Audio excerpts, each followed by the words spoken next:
प्रधानमंत्री जब भी कहीं जाते हैं तो बच्चों से रूबरू होते हैं, और इस समय भी एक बच्चे से प्रधानमंत्री ने बात की। और आज के बाद ये तमाम अत्याधुनिक सुविधाओं से ये लैस अस्पताल गरीबों को समर्पित होगा, जहां पर तमाम तरह की बीमारियों का इलाज ये लोग करवा सकते हैं। तो एक बड़ी सौगात है इस इलाके के लोगों के लिए, क्योंकि राजकोट और जामनगर के बीच में अगर देखें तो एक बड़ी आबादी है। और सिर्फ राजकोट जामनगर ही नहीं, बल्कि सुरेंद्र नगर, इसके अलावा अमरेली, ये आसपास के जो ज़िले हैं, 10 लाख के करीब आबादी इस अस्पताल का जो लाभ है वो लेगी। और यहाँ पर प्रधानमंत्री अगर आप देखें कि किस तरह से रूबरू हो रहे हैं अस्पताल में आए लोगों से, और इसके बाद प्रधानमंत्री देखेंगे कि किस तरह की सुविधाएं इस अस्पताल में मौजूद हैं। और आपने देखा होगा कि इससे पहले भी प्रधानमंत्री ने जब स्वास्थ्य मंत्रालय के केंद्रीय बजट वेबिनार को संबोधित किया था तो उसमें हेल्थ सिस्टम पर काफ़ी उन्होंने विस्तार से चर्चा की थी कि आने वाले समय में भारत का जो हेल्थ सिस्टम है वो किस तरह से रहेगा। उन्होंने कहा था कि हमारा फोकस हेल्थ पर तो है ही, इसके अलावा कल्याण पर भी हमारा फोकस है। और प्रधानमंत्री इसके लिए लगातार प्रयास भी करते रहते थे। और इस बात का उन्होंने जिक्र करते हुए 3 फैक्टर उन्होंने पेश किए थे सामने, कि जिस तरह से आधुनिक चिकित्सा विज्ञान से जुड़ा जो इंफ्रास्ट्रक्चर है उसका जो विस्तार है वो होना चाहिए।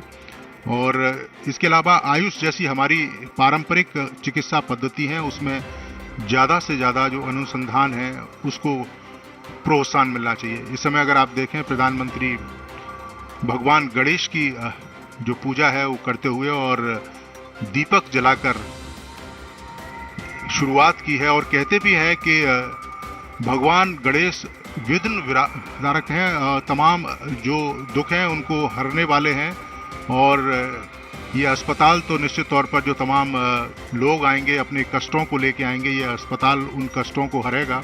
और भगवान गणेश की पूजा के साथ ही तमाम जो लोग हैं वो इस अस्पताल में पहुंचेंगे और अपना जो इलाज है वो करा पाएंगे बहुत ही कम दामों में। और आपको हम बता दें कि प्रधानमंत्री जिस तरीके से लगातार स्वास्थ्य पर फोकस उन्होंने किया है, प्राइमरी हेल्थ केयर नेटवर्क को सशक्त करने के लिए करीब 1.5 lakh health and wellness centre है उसके निर्माण का कार्य तेजी से चल रहा है। और अभी भी देश भर में अगर हम बात करें 85,000 से अधिक सेंटर्स रूटीन चेकअप, वैक्सीनेशन और टेस्ट की सुविधाएं दे रहे हैं। और इस बार के भारत के अगर हम बजट की बात करें तो इस बार भारत ने मेंटल हेल्थ केयर सिस्टम की जो सुविधा है उस पर भी फोकस किया है। और प्रधानमंत्री लगातार हेल्थ केयर को लेकर हमेशा सक्रिय रहे। और इस समय अगर देखें फीता काटकर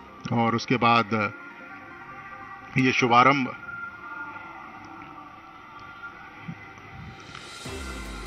अस्पताल का करते हुए जो श्री पटेल सेवा समाज है उसके द्वारा ये अस्पताल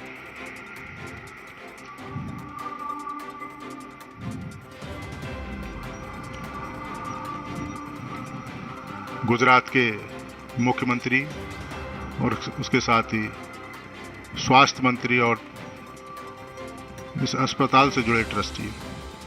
और इस समय अगर आप देखें तो प्रधानमंत्री जो इस अस्पताल में जो स्वास्थ्य सुविधाएं हैं, किस तरह की स्वास्थ्य सुविधाएं इस अस्पताल में मौजूद हैं, उनका निरीक्षण करने के लिए प्रधानमंत्री जा रहे हैं कि ये अस्पताल कैसी अत्याधुनिक सुविधाओं से लैस है। जो गरीब बच्चे हैं, गरीब लोग हैं, उनका इलाज करेगा।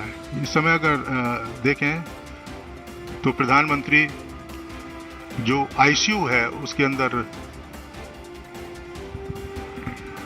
इस वक्त प्रधानमंत्री इमरजेंसी में हैं, इमरजेंसी में देख रहे हैं कि क्या सुविधा है वहाँ पर।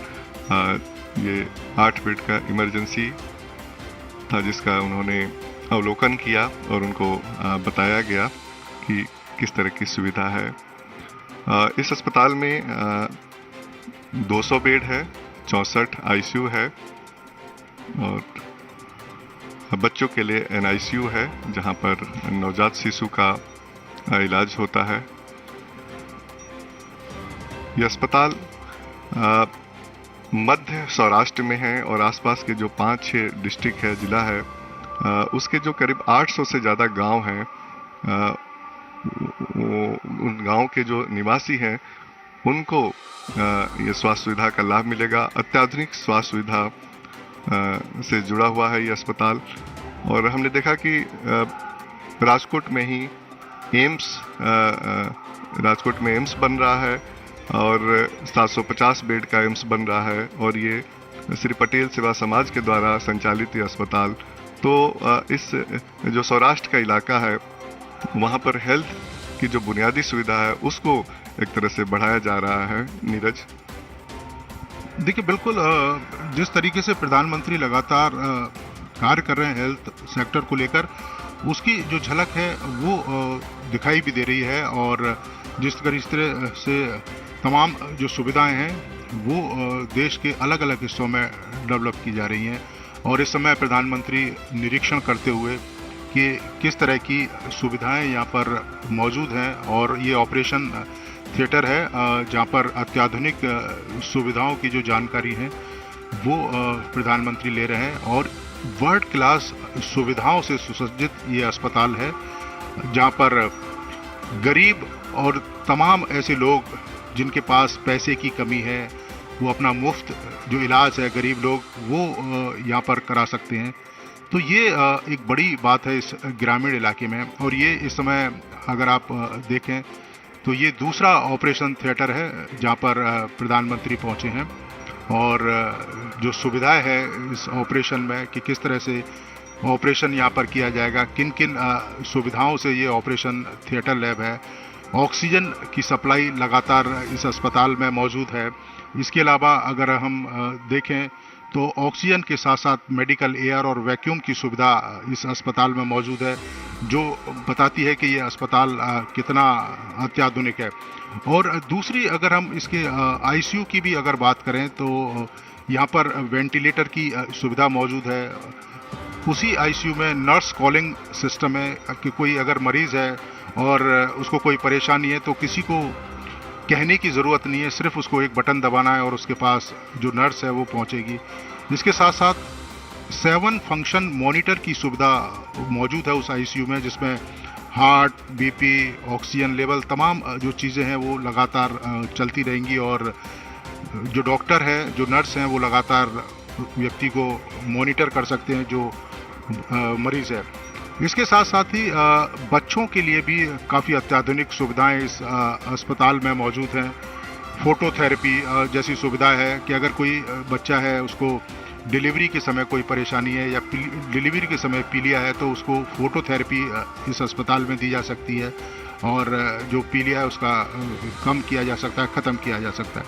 इसके साथ ही सिरिंज पंप एक सिस्टम है जिसमें सही मात्रा में जो दवा है वो बच्चे तक पहुंचे, उसका भी सिस्टम यहाँ पर मौजूद है। बच्चों का मॉनिटर है जिसमें बच्चों का जो बॉडी टेम्परेचर है वो लगातार दिखाता है। और इस समय देखें आप जो प्रधानमंत्री हैं अस्पताल को देखते हुए, और इसी ICU की मैं बात कर रहा था कि यह वो ICU है जहाँ पर प्रधानमंत्री जो अस्पताल के CEO हैं उनसे ब्रीफ लेते हुए और CEO उनको बताते हुए कि ICU में किस तरह की सुविधा है। जो बेड आपको दिखाई दे रहा है वो बेड किसी भी मरीज़ की ज़रूरत के हिसाब से मूव हो सकता है। तो ये एक कह सकते हैं कि अत्याधुनिक जो सुविधाएं हैं वो अस्पताल में मौजूद हैं। और अब प्रधानमंत्री अस्पताल के दूसरे हिस्से में जाते हुए, और ये आयुष्मान भारत की एक डेस्क है जहाँ पर आयुष्मान भारत जिनके पास कार्ड है, आयुष्मान कार्ड, वो यहाँ पर आ सकते हैं और अपना जो इलाज है वो करा सकते हैं।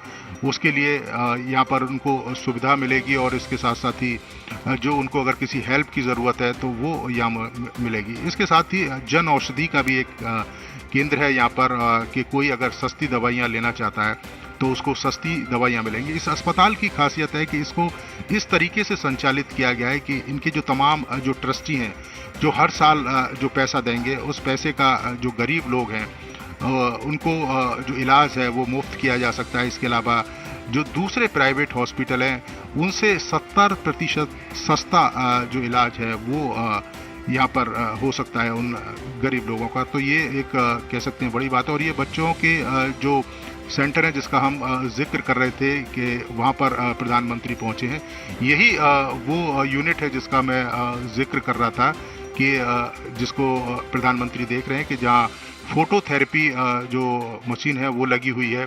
इसके अलावा जो बॉडी जो टेम्परेचर है उसको मेंटेन करने के लिए जो मॉनिटर है वो यहाँ पर मौजूद है। तो किसी भी बच्चे का जो जिसकी डिलीवरी के समय अगर स्थिति ठीक नहीं है, स्वास्थ्य ठीक नहीं है, तो वहाँ पर उसका जो इलाज है वो बेहतर तरीके से किया जा सकता है। इस समय नितेंद्र हमारे साथ हैं और विस्तार से बताएंगे अस्पताल की स्वास्थ्य सेवाओं को लेकर। नितेंद्र। नीरज, हम देख रहे हैं कि स्वास्थ्य सुविधाओं को बढ़ाने के लिए तमाम बड़े कोशिश किए गए प्रधानमंत्री की तरफ से। Ayushman Bharat health infrastructure mission के तहत 64,000 करोड़ रुपया खर्च किया जा रहा है, जिसमें जो ग्रामीण क्षेत्र में स्वास्थ्य सुविधाओं को बढ़ाया जाए, जो बुनियादी सुविधाएं हैं उनको बढ़ाया जाए, इस पर खर्च किया जा रहा है। साथ ही प्रधानमंत्री का डिजिटल हेल्थ मिशन पर जोर है, इसलिए आयुष्मान भारत डिजिटल मिशन की शुरुआत की गई है ताकि हर व्यक्ति के पास एक हेल्थ आईडी हो और उसको जो पर्ची लेकर जाना पड़ता है डॉक्टर के पास, वो उससे निजात मिल सके। ये डेस्क है आयुष्मान भारत का, जहां पर अगर आयुष्मान भारत के लाभार्थी है वो यहाँ पर आकर इलाज करा सकता है, या फिर अगर किसी के पास आयुष्मान भारत का कार्ड नहीं है तो इस अस्पताल में आकर के वो कार्ड भी बनवा सकता है। और बाकी अगर कोई गरीब व्यक्ति है जिसके पास पैसा नहीं है, उसका भी यहाँ पर मुफ्त में इलाज होगा, वो ट्रस्ट के द्वारा उसका खर्चा उठाया जाएगा। तो ये सुविधा यहाँ पर की गई है।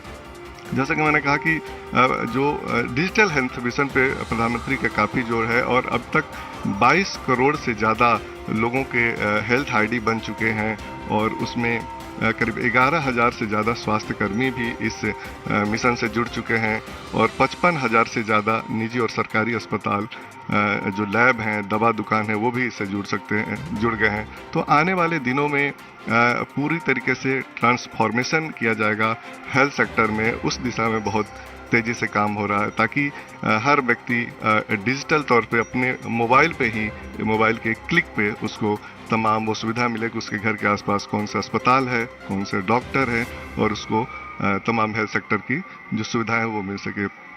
इसी तरीके से हर राज्य में एम्स खोलने की बात हो रही है, तो जिसमें 22 एम्स को मंजूरी मिल चुकी है, 15 एम्स में काम चल रहा है। इसके अलावा मेडिकल एजुकेशन में काफ़ी बड़े रिफॉर्म्स किए गए हैं। मेडिकल कॉलेज की सीटों में अगर हम देखें कि MBBS में 75% से ज़्यादा सीट की बढ़ोतरी हुई है और PG की सीटों में भी 93% से ज़्यादा की वृद्धि हुई है। तो ये बड़े कदम हैं स्वास्थ्य के क्षेत्र में। प्रधानमंत्री का हमेशा से जो रहा है कि स्वास्थ्य सुविधाओं का लाभ हर आम और ख़ास आदमी को मिले, सहज भी हो, सुलभ भी हो और सस्ती दर पे इलाज मिल सके। नीरज। हाँ, बिल्कुल सही कहा नितेंद्र, क्योंकि हमने देखा है कि किस तरह से डिजिटल टेक्नोलॉजी का जो लोहा है वो भारत का लोहा पूरी दुनिया ने माना है। और कोरोना वैक्सीनेशन में हमारा जो कोविन जो पोर्टल है वो किस तरीके से उसके माध्यम से हम तमाम लोगों तक पहुँचे, तमाम लोगों तक जो वैक्सीन है वो पहुँची। और इसके साथ साथ ही अगर आप देखें तो आयुष्मान भारत डिजिटल मिशन और कंज्यूमर और हेल्थ केयर प्रोवाइडर के बीच में एक आसान इंटरफेस है वो उपलब्ध कराता है और उसका जो लाभ है वो भी जो आम लोग हैं मिलता है उसको। और देश में इसके साथ उपचार पाना और देना दोनों ही काफ़ी सस्ते हुए हैं और प्रधानमंत्री लगातार इस बात का जिक्र भी करते रहे कि जो हमारी जो टेक्नोलॉजी है उसका ज़्यादा से ज़्यादा जो प्रयोग है वो होना चाहिए। ये प्रधानमंत्री जब अस्पताल में पहुँचे, ये खूबसूरत जो तस्वीर है